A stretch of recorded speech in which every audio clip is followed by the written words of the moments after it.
আসসালামু আলাইকুম। প্রতিদিনের মতো আজকে আমরা চলে আসলাম নতুন একটা ভিডিও নিয়ে। তো আজকে হচ্ছে জলপাই আচার দিব কিভাবে সে বিষয়টা হচ্ছে আপনাদের সাথে শেয়ার করব। তো প্রথমে হচ্ছে আমরা সবাই মিলে গাছ নেড়ে ছেড়ে জলপাই পেড়ে নিলাম। দেখেন এবার হচ্ছে গাছে খুবই কম সংখ্যক জলপাই ধরছে, তো সেজন্য হচ্ছে সিজনের প্রায় শেষের দিকে, আর জলপাইগুলোও আসছে একদমই শেষে। দেখেন কত সুন্দর তরতাজা জলপাই, আর গ্রানটা টক টক কি সুন্দর একটা মজার গ্রান ছিল। ওফ, এদিকে তো হচ্ছে আমার ছেলে এক এক করে জলপাই ছুটে নিচ্ছে। তো আচার দেওয়ার জন্য হচ্ছে প্রথমে মরিচগুলো হচ্ছে গরম করে নিচ্ছি।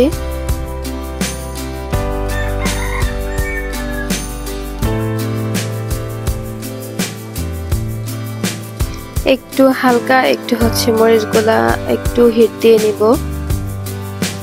বেশি হিট দিব না আবার, এতে করে হচ্ছে আচারের কালারটা নষ্ট হয়ে যাবে। তারপর হচ্ছে পাঁচফোড়ন একটু গরম করে নিব।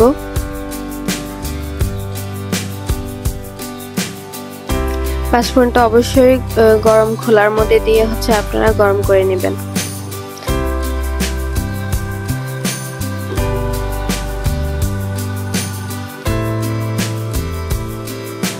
তো আমি হচ্ছে পাঁচফোড়ন গুলা গুঁড়া করে নিচ্ছি।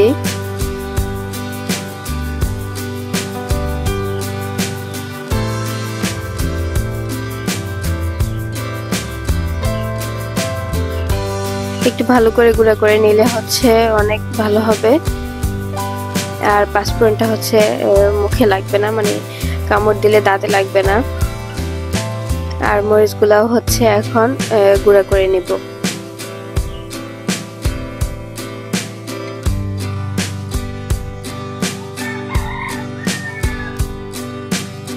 তো জলপাইটা হচ্ছে আমি এভাবে কেটে নিচ্ছি। আমার আগের ভিডিওতে হচ্ছে আপনারা কিভাবে তেল ছাড়া আচার দিবেন, জলপাই আচার দিবেন, সেই প্রসেসিংটা হচ্ছে দেখাই দিছিলাম। তো আজকে হচ্ছে তেল দিয়ে আচার দেব এবং হচ্ছে জলপাইটা কেটে কেটেই আচার দেব। তো জলপাইটা হচ্ছে আমি এভাবে কেটে তারপর হচ্ছে এটা সিদ্ধ করে নিচ্ছি। সিদ্ধ করার সময় একটু হলুদ প্লাস একটু লবণ দিয়ে দিছিলাম, এতে করে জলপাইর টকটা চলে যাবে, প্লাস হচ্ছে জলপাইটা একটু শক্ত শক্ত থাকবে, বেশি না, মানে একদমই গলে যাবে না। তো এখন হচ্ছে আমি আচার দেওয়ার জন্য কড়াইতে তেল দিয়ে দিলাম। তেলটা ভালো করে গরম করিয়ে নিব।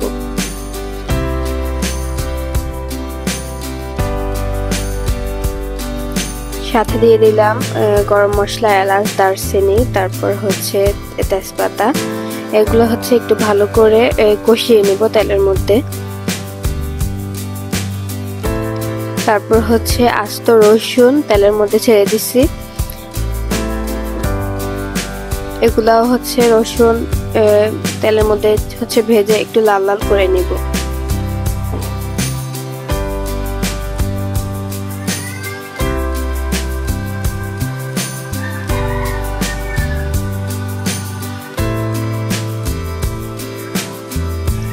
ভালো করে নেড়ে ছেড়ে রসুনটা গরম করে নেবেন, একটু লালচে করে নেবেন, এতে সুন্দর একটা ঘ্রাণ আসবে।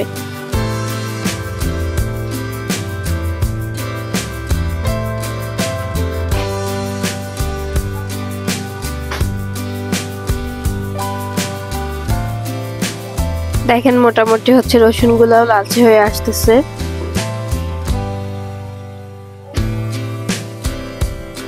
তো এখন হচ্ছে একটু আদা বাটা দিয়ে দিব। আমি 2 টেবিল চামচ আদা বাটা দিয়ে দিচ্ছি এখানে।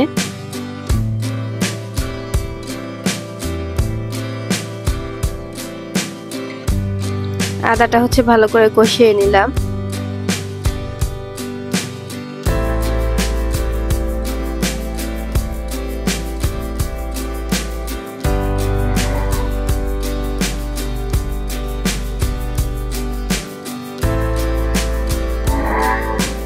এখন হচ্ছে জলপাইটা তেলের মধ্যে ছেড়ে দিলাম।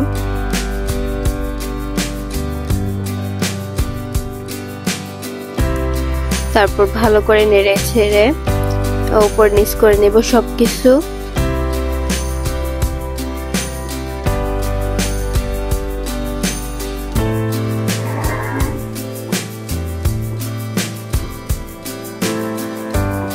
তারপর আমি এখানে দেখেন যে সরিষা বাটা দিয়ে দিচ্ছি।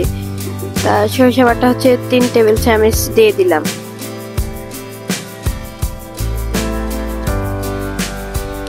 সরিষা বাটাটা হচ্ছে আপনার আচারটা অনেক স্মুথ এবং হচ্ছে অনেক টেস্টি হয়, প্লাস হচ্ছে অনেক সুন্দর একটা গ্রান আসে। আমি হচ্ছে এখানে সরিষার তেল ইউজ করি নাই, আমি ব্যবহৃত রান্নার যে সয়াবিন তেল সেটাই ইউজ করেছি।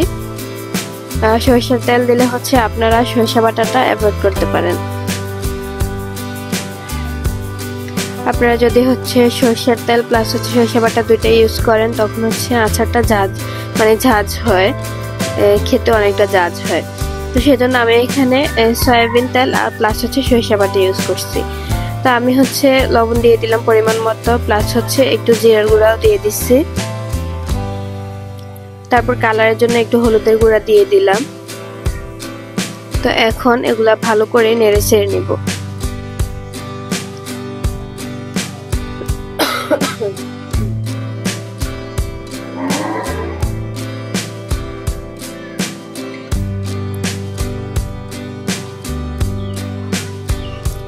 তারপর যে মরিচগুলা বেটে রাখছিলাম সেই মরিচগুলা দিয়ে দিচ্ছি। অবশ্যই মরিচগুলা গরম করার সময় আপনারা পুড়ে নেবেন না, কারণ পুড়ে নিলে হচ্ছে কালার একদমই খারাপ আসবে। ভালো করে নেড়ে ছেড়ে হচ্ছে উপর নিচ করে নেবেন আচারগুলা।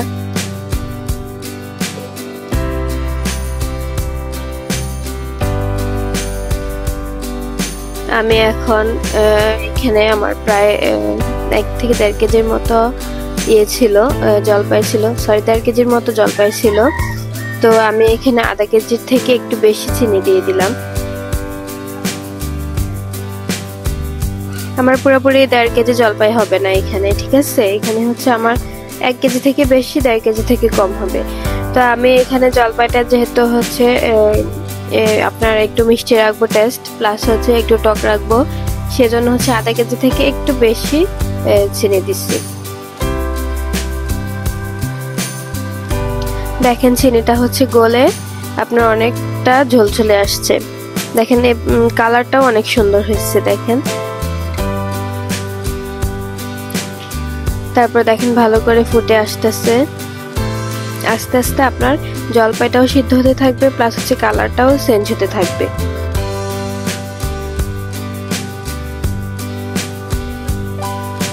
কি সুন্দর একটা গ্রান বের হয়েছিল।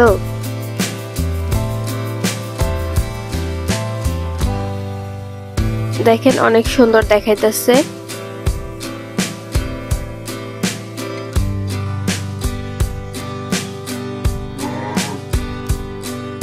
এই যে দেখেন জলপাইটা হচ্ছে মোটামুটি সিদ্ধ হয়ে গেছে, প্লাস হচ্ছে এই যে চিনির পানিটা আসছে সেটা অনেকটা পানি চলে আসছে। তো আস্তে আস্তে হচ্ছে আপনারা এই পানিটা তাপ দিয়ে দিবেন, মানে আস্তে আস্তে ফুটতে ফুটতে আপনার পানিটা কমে আসবে। তো আমি একটু বিট লবণ দিয়ে দিচ্ছি। এখন বিট লবণ দিলে হচ্ছে আপনার যে আচারটা টেস্টি হয়, প্লাস হচ্ছে যে একটা নোনতা নোনতা ভাব থাকে, সে নোনতা নোনতা ভাবটা আর লাগবে না, এবং হচ্ছে আচারটা গলেও যাবে না। তারপর আমি হচ্ছে ভিনেগার দিয়ে দিব। এখানে যে কাকটা আছে সেই কাকটা দিয়ে হচ্ছে পরিমাণ অনুযায়ী দিয়ে দিব।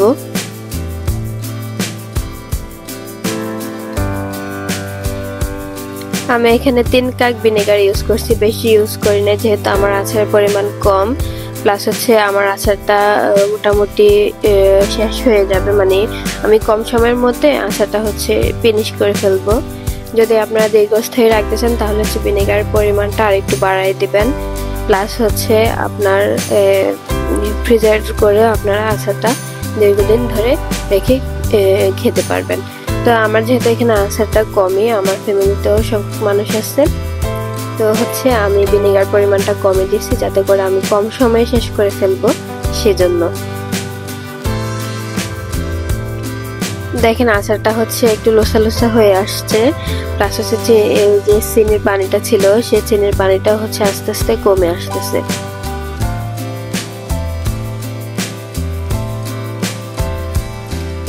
তো এখন দেখেন এখানে একদমই হচ্ছে আচারটা প্রায় মোটামুটি শেষের দিকে, একদমই দেখেন লোসা লোসা হয়ে আসছে এবং চিনির পানিটা অনেক ঘন হয়ে আসছে, তেলটাও হচ্ছে একটু একটু উপর হতে আসছে।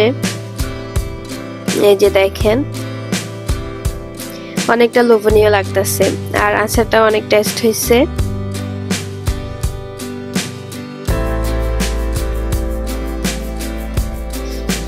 অনেক মজা ছিল।